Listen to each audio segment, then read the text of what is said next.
Hello दोस्तों। इस video में बात करने जाएंगे बहुत ही इंपॉर्टेंट टॉपिक, जहां से ऐसा हो नहीं सकता ये क्वेश्चन नहीं आएगा एमएससी जूलॉजी एंट्रेंस एग्जामिनेशन में। ठीक है, तो चलिए इसमें ही बात करते हैं। तो इस वीडियो में आपको बोलने जाएंगे एओर्टिक आर्च के बारे में, जहां से क्वेश्चन हर साल पूछा जाता है और कहाँ से पूछा जाता है वही आपको बता देंगे इस वीडियो में, और वही पढ़ के जाइएगा, वहाँ से क्वेश्चन आ जाएगा। तो थोड़ा आपको बुक में देखना है अगर समझ नहीं आ रहा है तो, लेकिन हम कोशिश करेंगे आपको जितना समझ पाए आप अच्छा से इस तरीके से हम बताएं। तो चलिए दोस्तों देखते हैं एओर्टिक आर्च क्या होता है। देखिए, जब मैं पढ़ता था मेरे को भी समझ नहीं आता था एओर्टिक आर्च एक्चुअली है क्या।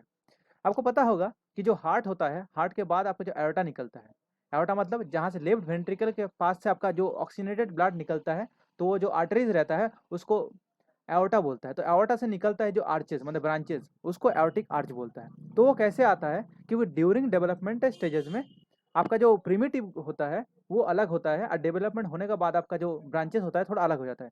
तो डेवलपमेंट प्रोसेस में आपका जो एओर्टा से निकला हुआ जो ब्रांचेस है उसको आपको एओर्टिक आर्च बोला जाता है। अगर आपको ये भी सुन के समझ नहीं आया तो हम आपको डायग्राम जरूर दिखाएंगे।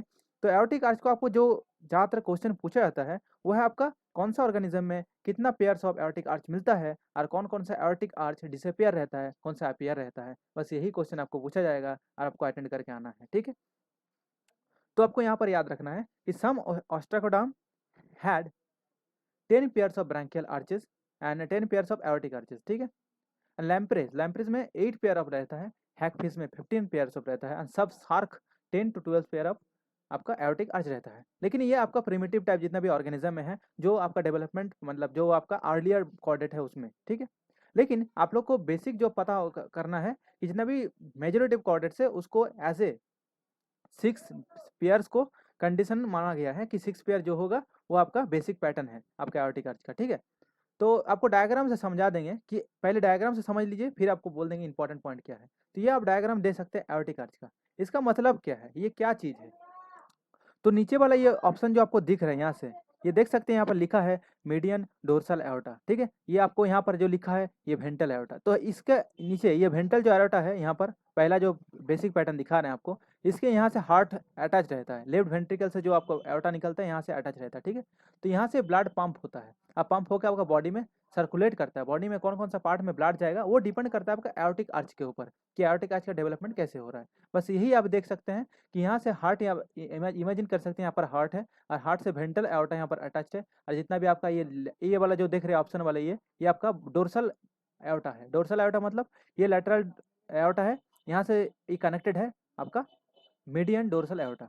तो यहाँ पर क्या होता है, कुछ कुछ ऑर्गेनिज्म में आपका कुछ एओर्टिक आज डिसअपियर किया जाता है, कुछ अपीयर करता है, या कुछ कुछ स्पेसिफिक कैरेक्टरिस्टिक्स रहता है जो आपको रिमेंबर करना है। तो क्या होता है कि आपका 6 पेयर ऑफ एओर्टिक आर्च को आपका बेसिक पैटर्न माना गया है। तो आपको एक याद चीज रखना है कि 1 and 2 मेजोरिटी डिसअपियर कर जाता है आपका ऑर्गेनिज्म में। बहुत कम ऑर्गेनिज्म जहाँ पर 1 और 2 एओर्टिक आर्च आपको मिलता है। मेजोरिटी क्या रहता है, 3, आपका 4 एंड 6, 5 भी डिसअपियर कर जाता है। लेकिन प्रिमिटिव ऑर्गेनिज्म में यह भी पाया जाता है। यहाँ पर जिस देख सकते हैं टेलियोस्ट फिश जो है, वहाँ पर देख सकते हैं कि 1 2 3 4 पेयर ऑफ गिल्स रहता है। गिल्स मतलब जो ब्लड जो होता है, क्योंकि हम लोग का लंग्स रहता है लेकिन फिशेस में गिल्स रहता है, तो वहाँ पर ब्लड जाता है और वहाँ से ऑक्सीजन एक्वायर करता है। इसलिए यहाँ पर देख सकते हैं कि 4 पेयर ऑफ गिल्स में ये एओर्टिक आर्च यहाँ पर सप्लाई कर दिया गया है। तो यहाँ पर 3 4 5 6 यहाँ पर टेलियोस में मिल रहा है। आपको डिप्नोयन फिश में क्या मिल रहा है, देखिए यहाँ पर कोई गिल्स तो नहीं है 3 नंबर में, लेकिन 2 3 मतलब 3 में कुछ नहीं है, 4 एंड 5 एंड 6 यहाँ पर देख सकते हैं, यहाँ पर बहुत सारे गिल्स है, 3 पेयर ऑफ गिल्स दिख रहा है आपको। ठीक है, उसके बाद सबसे ज़्यादा जो क्वेश्चन पूछा जाता है वो है आपका यूरेडेला। मतलब आपको अगर क्लासिफिकेशन पता है एम्फीबिया का, तो यूरेडेलियन होता है, एनुरन होता है। तो यूरेडेला में जो एम्फीबिया पड़ता है उसका जो मेजोरिटी 1 2 एंड 5 ये एओर्टिक आर्च डिसअपियर कर जाता है, ये आपको याद रखना है। और 3 4 एंड 6 रहता है, ये आपको याद रखना है। अब क्वेश्चन यहाँ से क्या पूछेगा हम बाद में बताएंगे, ये सब ये डायग्राम अच्छा से देख लीजिए। यूरेडेल का एम्फीबियन का डायग्राम देख दीजिए, और यहाँ पर आप एम्फीबियन का डायग्राम देख दीजिए। यहाँ पर रेप्टाइल्स का देख सकते हैं आप कि आपका यहाँ पर 6 कनेक्टेड नहीं है आपका लेटरल डोर्सल से। यहाँ पर बर्ड का है, तो बर्ड में आपको जो याद रखना है राइट सिस्टमिक आर्चेस यहाँ पर होता है, मतलब रहता है, लेकिन लेफ्ट नहीं रहता है, डिसअपियर कर जाता है। और 1 2 और 5 तो डिसअपियर रहता है आपका एम्फीबियन से मैमल्स तक, ये आपको याद रखना है। और 3 4 एंड 6 अपीयर रहता है आपका एम्फीबियन से मैमल तक, ये आपको याद रखना है। और बहुत सारी चीज़ याद रखना है जहाँ से क्वेश्चन पूछा जाता है, ये भी बता देंगे आपको। तो डायग्राम अच्छे से पहले देख लीजिए, उसके बाद आपको समझाते हैं, क्योंकि विदाउट डायग्राम समझना बहुत ही मुश्किल हो जाता है एओर्टिक आर्च को। तो चलिए शुरू करते हैं स्टेप बाय स्टेप। तो फिशेज में आपको क्या याद रखना है, देखिए एक्टिनोप्टेरिजन फिशेज जो होता है उसका 4 पेयर ऑफ एओर्टिक आर्च रहता है 3 से 6 तक, मतलब एओर्टिक आर्च 3, 4, 5, 6, ये 4 जो एओर्टिक आर्च यहाँ पर प्रेजेंट रहता है, ठीक है, ये आपको याद रखना है। उसके बाद यहाँ आपको लंग्स फिश में क्या याद रखना है कि यहाँ पर जो आपका फर्स्ट फेरेंजियल सिल्ट रहता है वो रिड्यूस मतलब डिसअपियर कर जाता है near equal to and spiracle that has no respiratory organ, कोई रेस्पिरेटरी ऑर्गन नहीं रहता है। उसके बाद ऑस्ट्रेलियन लंग फिश, यहाँ पर भी 4 पेयर और एरोटिक आर्च रहता है 3 से 6 तक। इसके बाद आपको याद रखना है African lung fish, African lung fish में सेम रहता है, क्योंकि ये क्वेश्चन पूछेगा आपको कि कौन सा ऑर्गेनिज्म में कितना पेयर्स ऑफ एरोटिक आर्च मिलता है, कौन सा डिसअपियर कर जाता है, कौन सा अपियर रहता है, ये आपको पूछा जाएगा, ठीक है, क्वेश्चन में। उसके बाद जो सबसे इंपॉर्टेंट है amphibia, Reptilia, bird and mammal. सबसे ज़्यादा एम्फीबिया और रेप्टिलिया इंपॉर्टेंट है, देख लीजिए। एम्फीबिया में क्या इंपॉर्टेंट है कि आपका फर्स्ट एंड सेकंड डिसअपियर कर जाता है, ठीक है। उसके बाद क्या होता है सैलेमेंडर में आपका 3 से 5 तक carry the external gills and last aortic arch 6 spot the pulmonary artery. आपको पता होगा कि एम्फीबिया का 2 स्टेज रहता है, जो अर्ली डेवलपमेंट होता है वो आपका पानी में होता है, फिर मेटामॉर्फोसिस होने के बाद आपका लैंड में आ जाता है, तो उसका लंग्स कन्वर्ट हो जाता है गिल्स। तो एओर्टिक आर्च भी ऐसे ही कन्वर्ट होता है, क्योंकि ब्लड सप्लाई पहले गिल्स में जाता है, फिर ब्लड सप्लाई आपका लंग्स में चल जाता है। तो ये आपका देखना है कि 3 एओर्टिक आर्च रहता है 3 से 5 तक। उसके बाद 6 जो है वो पल्मोनरी आर्टरी, तो डेवलपिंग द लंग्स, तो 6 नंबर पल्मोनरी आर्टरी में चला जाता है। उसके बाद सैलामेंडर में नेक्चुरिस जो है in part of the 6th aortic arch जो डिसअपियर कर जाता है। उसके बाद है aortic arches that persist 3, 6, 4 and 6 expand to supply the blood to the head, body and pulmonary circuits.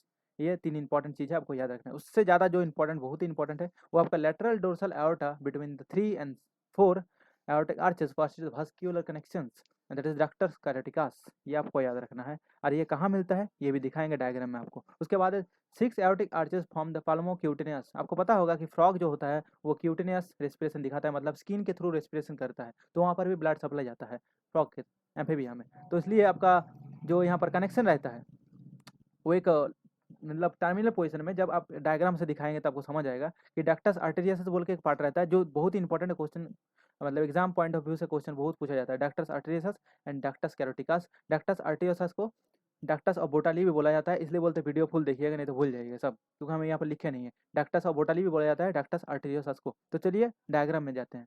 Diagram में देख सकते हैं यहाँ पर कि आपका जो यूरिडल एम्फीबियंस है, तो यहाँ पर 3 नंबर जो एओर्टिक आर्च है यूरिडल एम्फीबियन में, 3 नंबर जो एओर्टिक आर्च है, और जो 4 नंबर है उसमें एक डक्ट कनेक्टेड है, देख सकते हैं यहाँ पर डोर्सल लेटरल डोर्सल एओर्टा में। तो ये डक्ट को बोला जाता है डक्टस कैरोटिकस। ये क्वेश्चन पूछा जाता है, ठीक है, कि डक्टस कैरोटिकस कहाँ पाया जाता है, एम्फीबियन में पाया जाता है। कभी कभी पूछता है कि कौन बिटवीन द कौन कौन सा लेटर मैंने एओर्टिक आर्च से अटैच रहता है, तो ये भी कभी कभी पूछा जाता है। और क्या पूछा जाता है, ये देख सकते हैं 6 नंबर में ब्लैक कलर का डॉट करके दिया है, यहाँ पर लिखा हुआ है कि आपका जो 6 नंबर एओर्टिक आर्च है वो पहला बात तो आपका वेंट्रल एओर्टा से अटैच होकर पल्मोनरी आर्टरी में जा रहा है, एक जा रहा है कि कनेक्टेड हो जा रहा है लेटरल डोर्सल एओर्टा से। ये है डक्टस और बोटाली, जिसको डक्टस कैरोटिकस डक्टस आर्टियोसस भी बोला जाता है। तो यहाँ से भी क्वेश्चन पूछा जाता है। तो इसको ही बोल रहे थे कि ये दोनों इंपॉर्टेंट है, ये 2 कैरेक्टरिस्टिक्स बहुत इंपॉर्टेंट क्वेश्चन यहाँ से पूछा जाता है। तो चलिए जाते हैं फिर एम्फीबिया में। तो ये दोनों चीज़ हम इसलिए अंडरलाइन करके रखें, यहाँ से क्वेश्चन पूछा जाता है। याद रखिएगा एम्फीबिया से मैमेलिया तक आपका 3, 4 एंड 6 रहता है एओर्टिक आर्चेस। 3 नंबर क्या करता है, आपको कैरोटिड डक्ट बोलता है, वो क्या करता है आपका ब्रेन में या आपका हेड पोर्शन में आपका ब्लड सप्लाई करता है। 4 नंबर क्या करता है, आपका सिस्टमिक सर्कुलेशन में हेल्प करता है, मतलब बॉडी में जितना भी ब्लड जाएगा आपका सिस्टमिक सर्कुलेशन 4 के थ्रू होगा। और आपका 6 जो है वो 6 में क्या होता है, आपका पल्मोनरी मतलब लंग्स में जो ब्लड फ्लो होगा वो 6 के थ्रू होगा, ये याद रखिएगा। उसके बाद रेप्टाइल्स, रेप्टाइल्स में कौन कौन सा इंपॉर्टेंट है, रेप्टाइल्स में भी सेम होता है 3, 4 एंड 6 परसिस्ट, मतलब 3, 4 एंड 6 रहता है, और 1, 2 एंड 5 डिसअपियर कर जाता है। यहाँ पर भी याद रखिएगा, यहाँ पर थोड़ा एक्सेप्शन से क्वेश्चन पूछता है कि डक्टस कैरोटिकस डिसअपियर डिसअपियर हो जाता है रेप्टाइल्स मत, बट क्या होता है इट परसिस्ट इन स्नेक्स, मतलब स्नेक्स में एंड सब लिजर्ड जैसे यूरोमेस्टिक्स में पाया जाता है आपका डक्टस कैरोटिकस, लेकिन ज़्यादातर में डिसअपियर कर जाता है। अब एक और एक चीज क्या याद रखना है, डक्टस आर्टेरियस जिसको डक्टस ऑफ बोटाली बोला जाता है, ये डिसअपियर हो जाता है मोस्ट रेप्टाइल्स में, but it persist in reduce form in sphenodon and some turtles. Reduce form में रहता है टर्टल्स में एंड स्पेनोडॉन में, याद रखिएगा रिड्यूस फॉर्म में, ठीक है, ज़्यादातर डिसअपियर हो जाता है। तो ये सब चीज़ आपको पॉइंट डाउन करना है। और अब अगर आपको यहाँ से समझ नहीं आ रहा है तो बुक खोल के जरूर पढ़िएगा, ये सब पॉइंटें पढ़िएगा अच्छे से, क्योंकि यहाँ से क्वेश्चन पूछेगा ही पूछेगा। उसके बाद है आपका बर्ड्स। बर्ड्स में क्या पूछता है कि बर्ड में देखिए सिंपल चीज़ आपको याद रखना है। आपको पहले ही बताया कि आपका जो 3 सिस्टमिक आर्टिक आर्च है वो क्या करता है, आपका हेड पोर्शन में ब्लड सप्लाई करता है। आपका 4 नंबर जो आर्टिक आर्च है वो आपका सिस्टमिक सर्कुलेशन में हेल्प करता है। तो लेकिन बर्ड में क्या होता है कि राइट सिस्टमिक आर्चेस डोमिनेंट रहता है और लेफ्ट बहुत ही छोटा रहता है। तो ये क्वेश्चन आपको पूछा जाएगा, इसलिए अंडरलाइन कर दिए, देखिए यहाँ से क्वेश्चन पूछेगा। तो मैं बहुत स्टडी करके ये नोट बनाया हूँ, तो अच्छा से देखिएगा, इसलिए नोट बनाते थोड़ा टाइम लग जाता है मेरे को। उसके बाद है in birds as a reptiles pulmonary arches form the basis of the paired 6 arches. तो पाल्मोनरी आर्चेज हम पहले भी बताएं कि अगर मछली होता है तो वो आपका गिल्स में जाता है 6 नंबर और आर्चेज, और अगर ये बर्ड हुआ तो वो लंग्स में जाता है। तो 6 नंबर आपका रेस्पिरेशन में हेल्प करता है। मैमल्स में क्या याद रखना है, देखिए मैमल्स में आपको याद रखना है कि वहाँ पर राइट आर्चेस था ना, राइट सिस्टमिक आर्चेस, मतलब आपका जो 4 यहाँ पर देख सकते हैं कि right systemic arches become predominant. ठीक है, यहाँ पर क्या होगा, मेमल्स में आपका लेफ्ट प्रीडोमिनेंट रहता है, राइट छोटा रहता है। तो ये आपको क्वेश्चन पूछा जाएगा। तो ये भी पूछा जा रहा है कि आपका देख सकते हैं कि 3 परसिस्ट, 6 में से सिर्फ 3 रहता है मेमल्स में, सेम रहता है जैसे रेप्टाइल्स में, एम्फीबियंस में। कैरोटिड आर्टरी आपका 2 नंबर, उसके बाद है आपका 2 नंबर बोल रहे 3 नंबर कैरोटिड आर्च, उसके बाद 4 नंबर होता है सिस्टमिक आर्च एंड आपका 6 नंबर होता है पाल्मोनरी आर्च। ठीक है, समरी में क्या लिखे हैं देखें, समरी में लिखते हैं कि मोस्ट फिशेस जो है आपका वो डीऑक्सीनेटेड ब्लड पंप करता है। और आपका जो बेसिक स्ट्रक्चर हम दिखाएं पहले डायग्राम में वो देख लीजिएगा अच्छे से। और लॉन्ग फिश टेट्रापोड में जो होता है ये मेजर डिफरेंस तो नहीं होता, लेकिन आपका जो left and right systemic arches रहता है वो थोड़ा डिफरेंस क्रिएट करता है।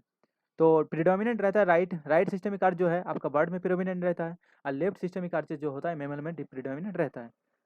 ठीक है, यही चीज़ हमको बताना चाह रहे थे, और ये बहुत ही इंपॉर्टेंट है। आपको अगर समझ नहीं आ रहा तो अच्छे से बुक से भी देख लीजिए, लेकिन ये नोट आप देख लीजिएगा अच्छे से। एक बार अगर समझ नहीं आ रहा 2 बार वीडियो देख लीजिए। और यहाँ से आपको अगर पता नहीं चला तो एक बार नेट से जहाँ से आपका सुविधा होगा वहाँ से पढ़ लीजिए, क्योंकि यहाँ से क्वेश्चन 1 या 2 पूछेगा ही पूछेगा, इसलिए मैं ये नोट अच्छे से बनाया हूँ। और वीडियो अच्छा लगे तो लाइक कीजिएगा, क्योंकि समझ नहीं आता हमको वीडियो अच्छा हुआ कि नहीं हुआ, कमेंट भी नहीं करते आप लोग। और कोई प्रॉब्लम हुआ तो कमेंट बॉक्स में जरूर लिखिएगा ये प्रॉब्लम है। व्हाट्सअप नंबर भी दे देंगे, आप मैसेज भी कर सकते हैं। और दोस्तों से शेयर कीजिएगा अगर आपको भी यहाँ से हेल्प हो रहा है, और मेरा चैनल को सब्सक्राइब जरूर कीजिएगा। तो धन्यवाद दोस्तों वीडियो देखने के लिए।